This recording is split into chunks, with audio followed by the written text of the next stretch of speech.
બધા અહીંના જ છો? છોટાઉદેપુરના છો બધા કે બહારના છો? ક્યાંથી આયા? છોટાઉદેપુરથી જ બધા આયા છો? સરસ. ગુરુકૃપા સોસાયટીમાંથી કેટલા આયા?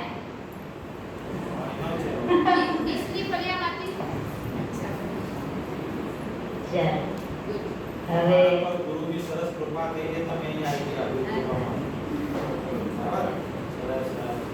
તો પહેલો એક પ્રશ્ન કે આપણા બધાના નામ છે, બધા નામથી ઓળખો છો? મમ્મી પપ્પાએ જન્મ આપ્યો પછી બધાના નામ છે કે મારું આ નામ છે? ને તો નામ ના હોય તો બધા કેવી રીતે ઓળખે આપણને? ઓળખે? કોઈને બોલાવવું હોય તમારા ફ્રેન્ડ સર્કલમાં, સ્કૂલમાં, તો કેવી રીતે બોલાવો? નામથી બોલાવો ને.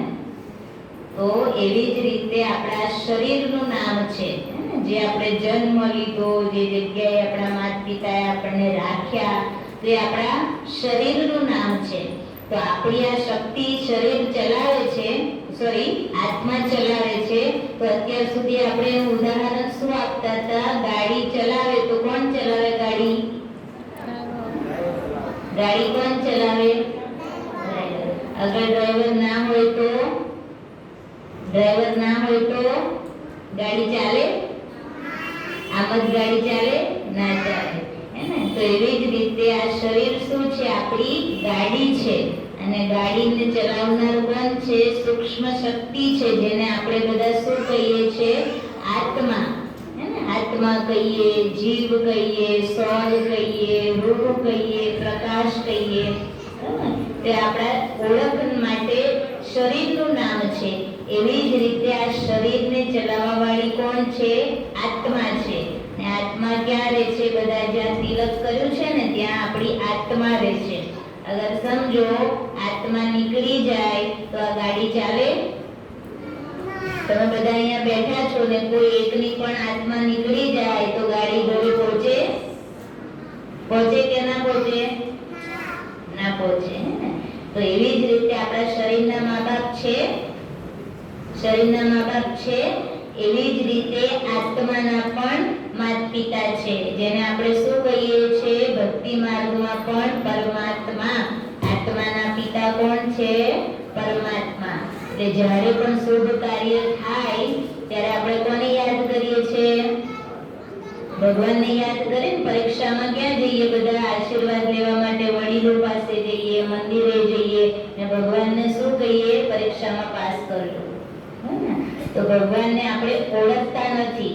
કેમ કે આપણે પોતાને નથી ઓળખ્યા. આપણા શરીરની ઓળખ તો છે આપણા નામથી, આપણા મા બાપથી, આપણા રહેઠાણથી.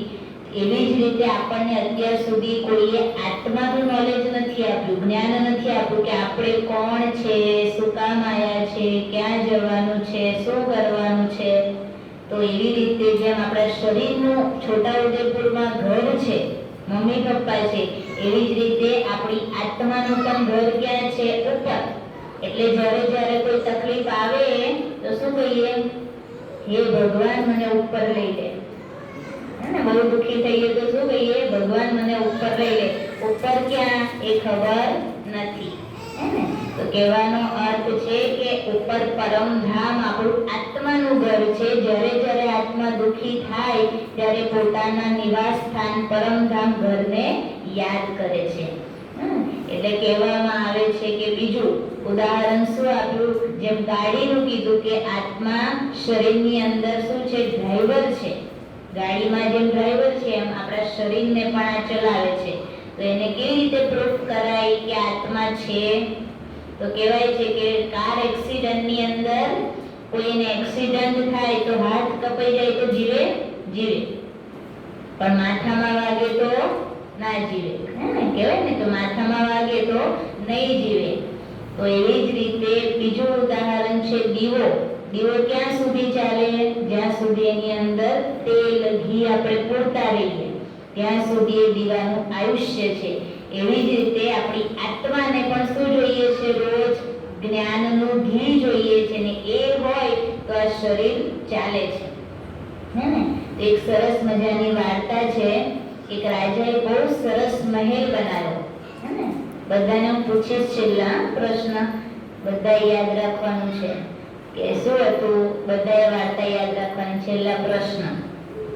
તો એક રાજા હોય છે અને મહેલ બનાવ્યો. શું બનાવ્યો? મહેલમાં બધી સુવિધા થઈ ગઈ પણ લાઇટનું કામ બાકી હતું. એટલે રાજાએ શું કર્યું? સંતોને બોલાયા કે આ મહેલનું નિરાકરણ કરવાનું છે, બધા જોવા આવો, મહેલ કેવો બન્યો છે એમ. તો બધા આવે છે સંતો અને મહેલમાં જોવા જાય છે. ત્યારે રાજાએ શું કીધું? હું તમને દીવો આપું, એ દીવો જ્યાં સુધી ચાલે ત્યાં સુધી મહેલ જોઈને બહાર નીકળી જવાનું.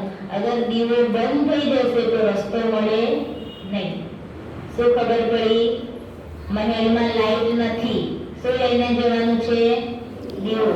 દીવો લઈને જશો તો જ મહેલ તમે જોઈ શકશો, બાકી જોઈ શકશો નહીં. એટલે એ જાય છે અંદર. એટલે બધાનું ધ્યાન ક્યાં છે? બધું જોવે છે પણ શરત શું છે કે દીવો ઓલવાવો જોઈએ નહીં. ઓલવાઈ જાય તો શું થાય? દીવો ઓલવાઈ જાય તો શું થાય? રસ્તો ના મળે. તો બધા જાય છે અંદર અને બધાનું ધ્યાન છે દીવામાં. બધું જોવે છે કે આ વસ્તુ બનાવી છે, આ વસ્તુ બનાવી છે. મહેલ એટલો મોટો છે કે બહાર રસ્તો જો દીવો ઓલવાઈ જાય તો બહાર નીકળાય નહીં.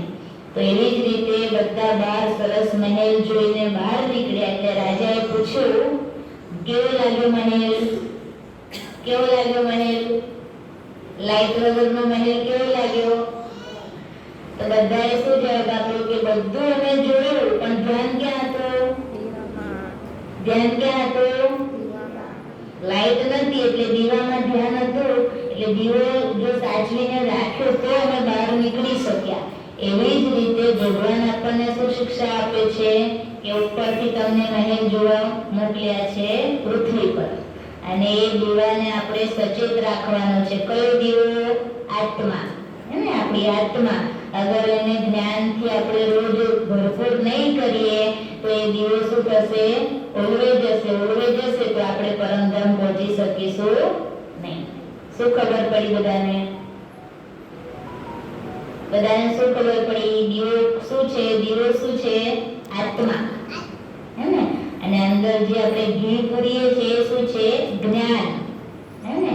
જ્ઞાનનું ઘી અંદર નાખીએ છીએ ત્યારે આત્મા રૂપી દીપક જાગે છે, જાગતો રહે છે અને બીજાને જગાડતો રહે છે.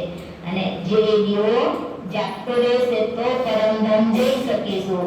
આપણું ઘર ક્યાં છે? પરમધામ. છોટાઉદેપુર નહીં. છોટાઉદેપુર તો કોનું ઘર છે? આપણા શરીરનું. આત્માનું ઘર ક્યાં છે? પરમધામ. હે ને?